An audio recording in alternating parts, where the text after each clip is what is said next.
2 days నుంచి వరుసగా నష్టాలతో ఉన్న స్టాక్ మార్కెట్ అయితే ఈరోజు మంచి లాభాలతోని ముగిసిందని చెప్పాలి.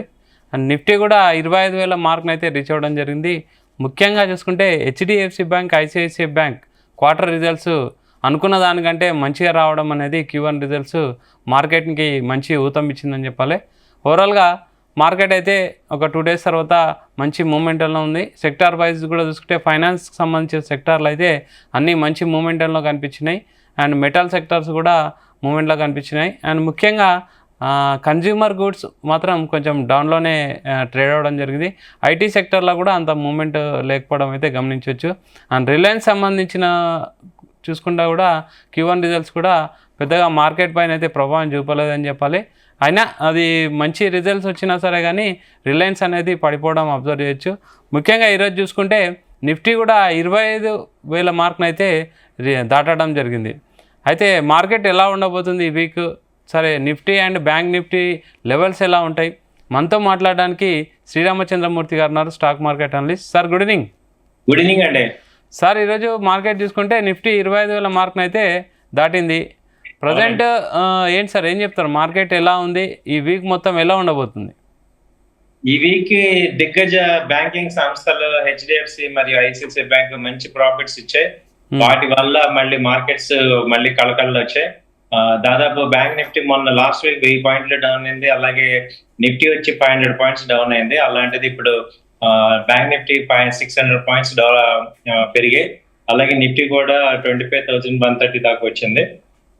సో ఈ రెండు కూడా స్ట్రాంగ్ గా ఉన్నాయి కాబట్టి మార్కెట్ నిలబెట్టాయి. అయితే రిలయన్స్ క్వార్టర్లీ రిజల్ట్స్ చాలా బాగా వచ్చినా కానీ అది ప్రాఫిట్ బుకింగ్ జరగటం, బట్ తర్వాత అయినా అది మళ్ళీ పుల్ బ్యాక్ అయ్యే ఛాన్సెస్ ఉన్నాయి. కాబట్టి ఇప్పుడు నెక్స్ట్ మార్కెట్స్ అంతా కూడా పాజిటివ్ గా ఉండే ఛాన్సెస్ ఉన్నాయి. సార్ అంటే మనం ఇప్పుడు నిఫ్టీ లెవెల్ చూసుకుంటే 25,000 రీచ్ అయింది. ఈ వీక్ ఎలా ఉండదు sir level and support and resistance ఏం చెప్తారు? ఇప్పుడు 25,200 మేజర్ రెసిస్టెన్స్ అండి. మొన్న కూడా మనం మాట్లాడుకున్న 25,900 మళ్ళీ రేపు సపోర్ట్. ఒకసారి మళ్ళీ ఏదైనా డిప్ వచ్చినా ఒక 100 పాయింట్స్ 25,900 మేజర్ సపోర్ట్, తర్వాత 25,200, నెక్స్ట్ 400 అలా వెళ్తుంది. నెక్స్ట్ వీక్ అంతా పాజిటివ్ ఉండే ఛాన్సెస్ ఉన్నాయి. సార్ బ్యాంక్ నిఫ్టీ చూసుకుంటే 56,952 దగ్గర ఉంది. 669 పాయింట్లు అయితే పెరగడం జరిగింది ఈరోజు. బ్యాంక్ నిఫ్టీ లెవెల్ అంటే ఆల్రెడీ హెచ్డిఎఫ్సి ఐసిఐసిఐ అయితే మంచి రిజల్ట్స్ ఇచ్చాయి, అనుకున్న దానికంటే మంచి రిజల్ట్స్ ఇచ్చాయి. ఎలా ఉంటాయి బ్యాంక్ నిఫ్టీ? అవునండి. అయితే దీనిలో ఇంకోటి ఏంటంటే ఇంపార్టెంట్, ఇది ట్రెండ్ కంటిన్యూ అయ్యే ఛాన్సెస్ కూడా ఉన్నాయి. సో ఎందుకంటే ఆ యొక్క రిజల్ట్స్ అవి కూడా బాగా వచ్చాయి. ప్లస్ మార్కెట్ ని ఎప్పుడైతే డౌన్ అవుతున్న టైంలో ఇవి నిలబెట్టడం అనేది జరిగింది. సో కాబట్టి ఇంకా 56, 57, 300 నుంచి 500 దాకా కూడా ఛాన్సెస్ ఉన్నాయి బ్యాంక్ నిఫ్టీకి. సో ఇంకో 500 పాయింట్స్ వెళ్ళే ఛాన్సెస్ కూడా ఉన్నాయి. ఎందుకంటే ఆర్బీఐ రెపో రేట్ కట్ చేసింది. అవన్నీ కూడా బ్యాంకింగ్ కి పాజిటివ్. మంచి వర్షాలు వస్తున్నాయి. సో ఋతుపవనాలు వస్తున్నాయి. ఎటు చూసినా గానీ ఇండియా మార్కెట్ కి పాజిటివ్ గానే ఉన్నాయి. పెద్ద నెగిటివ్ గానీ పెద్ద అవరోధాలు ఏం కనపడట్లేదు. వరల్డ్ కూడా చూసుకున్నా వరల్డ్ మొత్తం ఇప్పుడు పెద్ద అవరోధాలు ఏం లేవు. ఓన్లీ రష్యా ఉక్రెయిన్ వార్ ఒకటే ఉంది. సో మిగతా అన్ని కూడా అన్ని నార్మల్ అయిపోయినాయి. కాబట్టి ఎఫ్ఐఎస్ కంటిన్యూ బయింగ్ అది మళ్ళీ స్టార్ట్ అవుతున్నాయి. సో అక్కడి నుంచి మళ్ళీ మార్కెట్స్ ఫుల్ బ్యాక్ అయ్యి మళ్ళీ కొత్త గరిష్టాలకు వెళ్ళే ఛాన్సెస్ ఉన్నాయి. సార్ ఈరోజు అబ్జర్వ్ చేస్తే బెంచ్ మార్క్ ఇండెక్స్ మంచి మూమెంటం కనిపించినాయి. మిడ్ క్యాప్ లో చూసుకుంటే కూడా మంచి మూమెంటం అయితే కనిపించింది. కానీ స్మాల్ క్యాప్ బాగా పడిపోవడం జరిగింది. కారణం ఏంటంటారు? స్మాల్ క్యాప్ ఇంకా ర్యాలీ రావాలి సార్. ఇంకా అది ట్రస్ట్ బిల్డ్ చేయాలి. అంటే నెక్స్ట్ ర్యాలీ మిడ్ క్యాప్ లో వస్తుంది, ఆ తర్వాత స్మాల్ క్యాప్ వస్తుంది. జనరల్ గా కూడా ర్యాలీ వచ్చేటప్పుడు ఫస్ట్ లార్జ్ క్యాప్ ఫస్ట్ వెళ్ళిపోతాయి, తర్వాత మిడ్ క్యాప్ ర్యాలీ వస్తుంది, తర్వాత స్మాల్ క్యాప్ వస్తుంది. అంటే ఇప్పుడు ప్రజెంట్ మనం ఇన్వెస్ట్ చేయాలనుకుంటే సెక్టార్ వైజ్ కానీ ఇట్లా small and mid cap broader market బెటరా, బెంచ్ మార్కెట్ ఇండెక్స్ లో ఉండే స్టాక్స్ బెటరా? ఒక 60% ఇండెక్స్ స్టాక్స్ బెటర్. టాప్ 200 లోనే ఒక 60% ఉండాలి. ఒక 20% మిడ్ క్యాప్, 20% స్మాల్ క్యాప్ పెట్టుకోవచ్చు. ఓకే సార్, కమోడిటీ మార్కెట్ ఎలా ఉంది సార్? గోల్డ్, సిల్వర్ కూడా రైజింగ్ లో ఉన్నాయండి. గోల్డ్ వచ్చి 98,500, 600 పాయింట్స్ అప్ లో ఉంది. అలాగే సిల్వర్ కూడా 1000 పాయింట్స్ దాకా పైకి వెళ్ళింది. సో సిల్వర్ ఇప్పుడు 1,14,000 చేంజ్ అని ఉంది. అది మనం అనుకున్నట్టు 1,20,000 కూడా ట్రెండ్ పాజిటివ్ గానే ఉంది. సిల్వర్ బై అండ్ డిప్స్ చేసుకోవచ్చు. గోల్డ్ కూడా అలాగే ఉంది, బై అండ్ డిప్స్ లాగా చేసుకోవచ్చు. మొన్న 96,000 సపోర్ట్, ఇప్పుడు 98,500, 98,700 ఆ రేంజ్ దాకా రెసిస్టెన్స్ వచ్చే ఛాన్సెస్ ఉన్నాయి.